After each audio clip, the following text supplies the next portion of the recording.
What up, what up? Say so G. Back with another topic, back with another video. So the title of this video is gonna be, I'm ready to retire now. So admin notes. Thanks again to all the subscribers that subscribe to my channel. I endeavor to keep pushing the videos out, give you leverage to better yourselves. Let's get into it. So why do I say I want to retire now?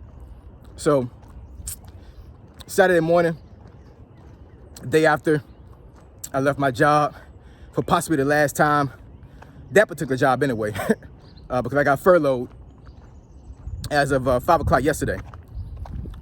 More than 50% of the company got furloughed, right? So I'm all wrapped up in this Doge thing where, fraud, waste, and abuse has been exposed, and, folks are being let go, fired, all these other things. And I keep beating this topic up, but I want to talk about this particular aspect of it because I talked to a couple of folks in my job over the last couple of days, to include yesterday, and most of the ones that have been there since the 90s are going to ride their time out. They're going to retire. Like, even if the court ruling if the executive order is reversed by the courts, and that agency is able to stand back up and bring the people back, they're going to have a lot of knowledge and a lot of tenure people that are going to be gone. They're not going to come back.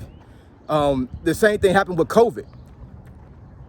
I was working on a military installation as a government contractor, and there was a lot of government civilians that I worked for, as far as like fixing the computers, their software, stuff like that.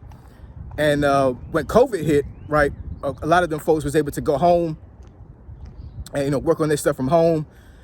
Some folks had some stuff where they could not work from home because of the sensitivity of the information. And most of them folks that had at least over 10 years, they said, screw that, they were not coming back. So if I had to take a guess, once everybody started filtering back and actually doing COVID, I never went home. I never was laid off, anything like that. What happened was they messed around and gave us like some type of weird telework situation.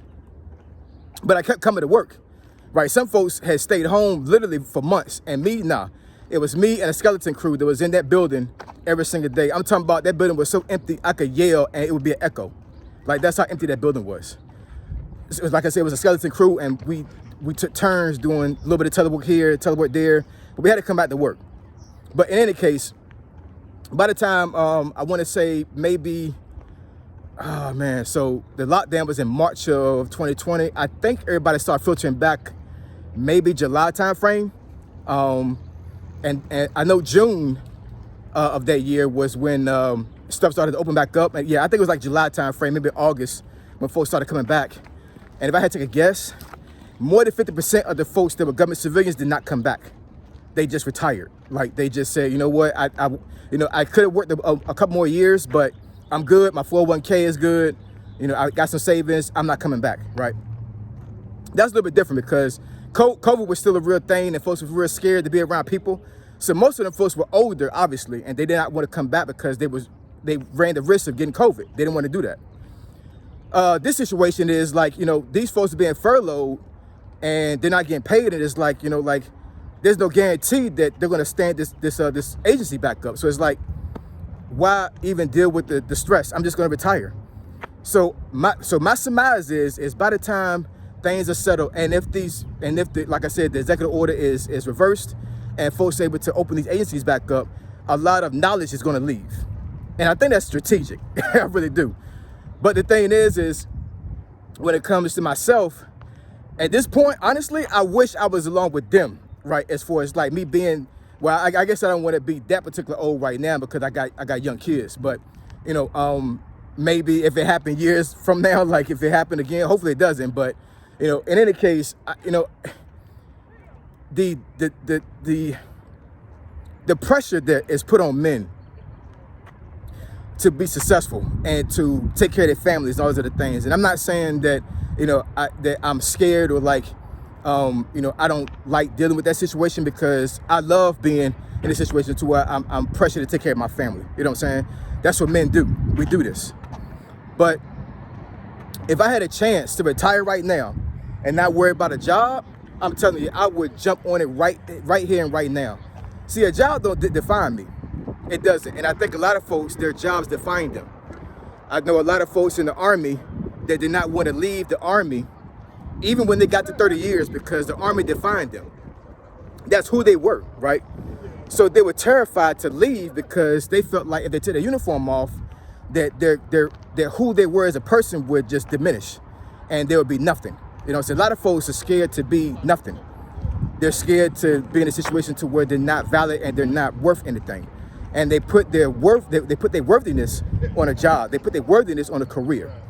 And I know for myself, I don't put no trust in none of this stuff. You know what I'm saying? I am who I am. You know what I'm saying? So so when I left the uniform, it did not define me. You know what I'm saying? I wasn't in a situation to where like I really had to be in a situation to where stuff defined me.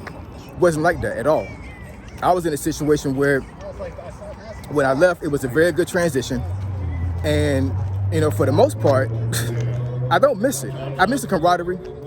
I miss the,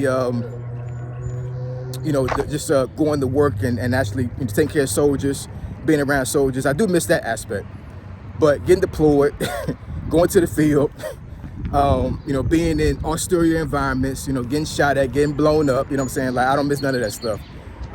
Doing busy work when I was a lower enlisted soldier. I don't like doing that anymore either. So there's a lot of aspects that I don't like doing when it came to being in a uniform, but I miss the camaraderie, I really do. But it's the same thing that goes with working a job. If I was to leave the workforce right now, I would not miss it at all, especially if I'm still making money. And I'm pretty sure that's the same situation with a lot of folks. You know what I'm saying? A lot of folks, if they were able to make money and not work, why not? You know what I'm saying? And when you really look at the situation now when it comes to these wealthy people, these ultra wealthy people, and even folks that are in a really good financial position, these folks don't work for money. They have people working for them to make them money. And that's a crazy concept, but it's a real thing. Just imagine being a multimillionaire and you don't got to lift a finger. You know what I'm saying? Of course, you might be in executive meetings. You make sure you take care of business and make sure that your company and your business stays afloat, right? So you still got some responsibility. You still can't stay in bed all day long and do nothing, right? But you literally don't have to physically get out there and work for your money. You got workers doing this stuff on top of having assets and all these other things. And I wish I knew about money early in life. I really do, especially early in the Army, because I have a lot of folks that I know in the military. Well, they were in the military along with me. They're retired now, and they're really retired. Like, they don't work anymore. You know what I'm saying? And these are enlisted soldiers. You know what I'm saying? With families. What they did was they started at a very early time in their career to do investments. They bought assets. And I'm talking about these folks came from the rough just like I did. These were not people that, that were already rich or wealthy before they joined, and they decided they wanted to join the military for a thrill. I had a couple soldiers like that they came from wealthy families, and they were so bored, they literally joined the Army because they were bored. Like, that's a real thing. It sounds crazy, but it really is. But I'm talking about, I got some friends of mine that came from the rough just like I did, came from the projects, came from poor, and some kind of way, they learned money at a really early age in life, a really early time in their career. And once they got to 20-some years and retired, they literally got enough savings, enough assets, enough stocks that they literally are living off of their retirement, their disability, and whatever assets they have that's generating the money. They do not work anymore. They literally go on vacation. They just lounging around, just doing, working out if they can, because some of them are disabled, enjoying their kids, being able to go to all the kids' functions, you know what I'm saying, just living life. Now, I'm not saying I'm bad off and anything like that. I'm very blessed. I'm very blessed. I don't really got anything to complain about. God has kept me, and He's kept my family. So I'm not complaining at all, you know what I'm saying? But I'm telling you, man, at this point, and I'm just venting a little bit, at this point, I really, really, really would like to retire. I want to be along with these other folks in my old job now and say, you know what? I don't care if this thing stands back up. From a moral standpoint, I do, because I don't like seeing folks not having a job and not being taking care of their families. So from that aspect, I do hope that things work out for them. And I do hope, and I believe, right, that things are going to work out for myself as well. But I'm telling you, the grind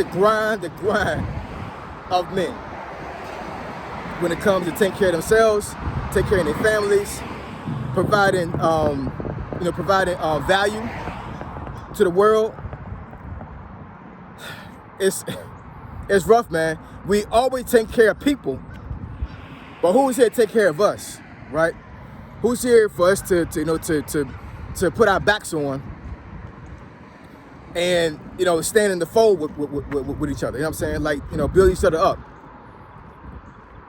And I gotta be honest, you know what I'm saying? Like, I have a couple of friends of mine that I can actually, bounce stuff off of, right? But for the most part, I grind on my own, y'all. I really do. And it's nothing. It really is, you know what I'm saying? Just like sometimes I be sitting down and I'm like, yo, like I really wish I could retire right now. I really do. But just like this morning, I got up, took care of myself, took care of my wife, my daughter.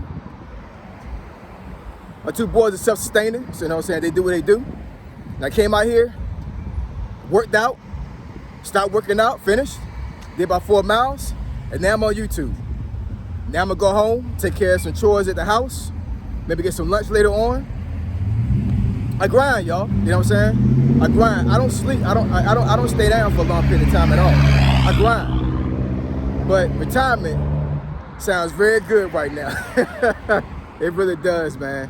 It really does. So anyway, drop some comments, comment section below. Let me know what y'all think. You know what I'm saying? It's more of a venting video than anything. But I want to know what y'all think as far as like retirement right now. You know what I'm saying? Is it feasible for you? Would you want to retire or do you want to keep working? So, you want me to discuss the topic or subject, you think it benefits your channel, email me asog757@gmail.com. My email address is below. Say so G, signing out. I'm gone.